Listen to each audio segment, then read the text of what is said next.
Maswerteng hapon po mga ka-STL. Narito na po ang resulta ng STL Pampanga para sa araw na to, second draw.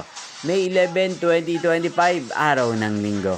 Naway ang mga natayaan nyo pong mga numero kanina ay manalo nawa ngayong hapong ito, 4 PM. Kaya kunin nyo na po ang inyong mga tickets. Narito na po ang resulta.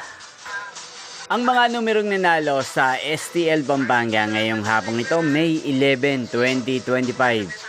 4 PM. Second draw result, 10 at 22. In exact order. Sa lahat po ng tumaya kanina sa STL Pampanga para second draw ng 10 at 22. Congrats po sa inyo, panalo po kayo. At ngayong hapong ito sa STL Pampanga, din pong shoutout si Ate Nena ng Pampanga na nanonood din po sa channel na to. Shoutout po sa inyo, Ate Nena. Sana po ay nasa mabuti kayong kalagayan. At sana iswertihin din ang mga numerong tinatayan nyo sa STL Pampanga. Inyo pong napanood ang resulta ng STL Pampanga sa channel na to, Roderick Hernandez TV. Magkita-kita mong muli tayo mamayang 8 PM. Thank you for watching.